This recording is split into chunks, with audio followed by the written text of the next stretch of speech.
Hola a todos, mi nombre es Vilma Isabel Pérez Hernández. Es un gusto exponerles uno de los instrumentos científicos que se utilizaban en el siglo XVII y XVIII como parte del programa de la Unidad de Historia de la Matemática de la Maestría en Didáctica de la Matemática del Centro Universitario de Occidente de Quetzaltenango. El instrumento de medición que voy a exponerles a continuación es sobre el compás de proporción o pie de rey.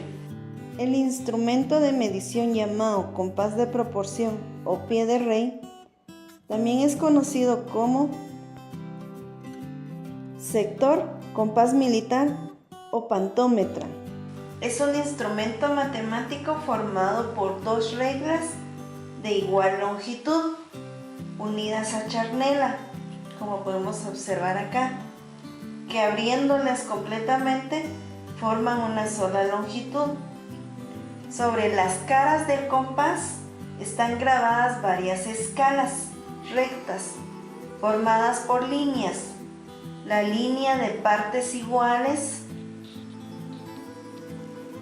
que podemos observar acá, la línea de los metales, la línea de los planos y la línea de los polígonos. Está formado por la línea de los planos que está grabada de 1 a 64, que es esta línea que vemos acá. La línea de los sólidos graduada de 1 a 64 también, que es esta línea que podemos observar acá.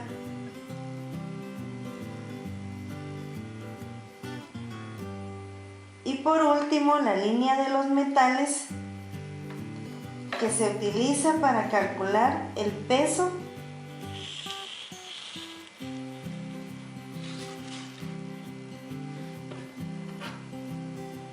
de lingotes o bolas de cañón. Indica el peso en libras y se mide con un compás.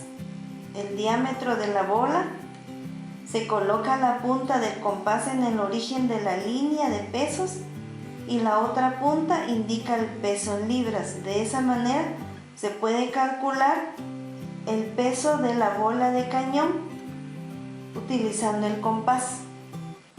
Para construir un compás de proporción se necesita copiar el patrón de las escalas del compás. Luego de haber copiado el patrón, se pega en un cartoncillo para que tenga una base consistente. Para que pueda girar, debemos de cortar dos círculos, como podemos observar acá. En esos dos círculos vamos a pegar uno de los extremos de cada una de las partes del compás. Luego de haber pegado, entonces procedemos a unirlas y con un sujetador podrá girar el compás. Luego de haberlas unido con un sujetador, como podemos observar, ahora ya podrá girar de acuerdo a la abertura que nosotros vayamos a dar. El compás de proporción tiene una longitud de 18 centímetros, de ancho 5 centímetros y de grosor de 0.4 centímetros. El origen y desarrollo del compás de proporción se inicia en el año de 1567 con un compás simple de 1 o 2 líneas. Se le atribuye a Guidobaldo del Monte la invención del compás en 1568. Galileo Galilei en 1597 completa los compases existentes y construye el compasso geométrico militare, cuya figura la vemos en la diapositiva. Escribe varios tratados y con ello Galileo Galilei vende el primer compás. Thomas Hull fue creador de instrumentos matemáticos y astronómicos. Günther en 1623 añade las escalas trigonométricas y logarítmicas al compás. Posteriormente, en 1700, surgen manuales de uso del compás. En el siglo XVIII, el compás de proporción forma parte del estuche de dibujo y a mediados del siglo XIX es sustituido por las reglas de cálculo. Existen dos tipos de compás, el francés y el inglés. La diferencia entre estas dos son las escalas. En el compás francés, las líneas de partes iguales tienen una escala de 0 a 200 y en la línea de los polígonos inicia a partir del 4, 5, 6. El compás inglés, en la línea de partes iguales, la escala inicia de 1 a 10 y en la línea de polígonos inicia a partir del 3, 4, 5 en adelante. El compás fue un instrumento de medida del siglo XVII y XVIII, utilizado por los marinos.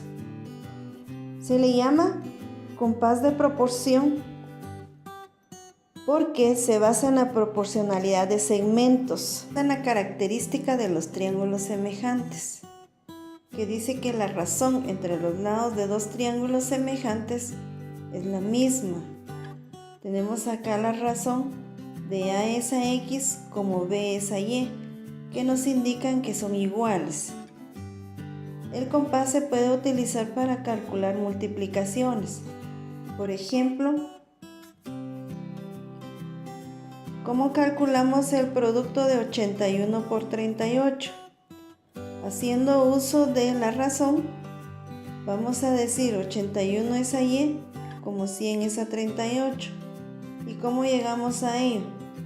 Primero, con un compás de reducción, medimos en la línea de partes iguales la longitud de 38. Esta medida se traslada a la escala de 100 y por eso nos queda la razón donde dice 100 es a 38. Luego, con esta misma abertura del compás, se mide la longitud Y en la escala 81. La longitud Y se coloca en la escala 81 y esta medida de la abertura en Y se coloca en la línea de partes iguales del compás. El dato obtenido se multiplica por 100 y ese será el resultado de multiplicar 81 por 38. El compás también está formado por la línea de los polígonos regulares, que nos permite calcular lados de una figura inscritos en una circunferencia de radio r. ¿Cómo podemos calcular el lado de una figura? Para ello se necesita un compás de reducción. Se mide un radio r de una circunferencia. Se coloca, por ejemplo, como observamos acá en la figura, a nivel del 6, donde está la línea de los polígonos. Con esta misma abertura, se elige un valor de 0 a 5 en la línea de los polígonos. Como podemos observar en la segunda figura, el compás de reducción tiene una medida de 0 a 5, que sería en este caso la medida del lado del pentágono regular inscrito en una circunferencia de radio r. Esa sería otra de las aplicaciones que tiene el compás. También el compás tiene una línea de cuerdas que sirve para medir ángulos. Por ejemplo, se tiene la longitud C, que corresponde al valor de la cuerda de un ángulo de 50 grados en una semicircunferencia de diámetro igual a la longitud del compás. Felicitaciones al Dr. Domingo Llorcón por permitir la recreación de estos objetos e instrumentos científicos que permitieron el estudio de la medición que se realizaron en los siglos pasados. Muchas gracias por su atención.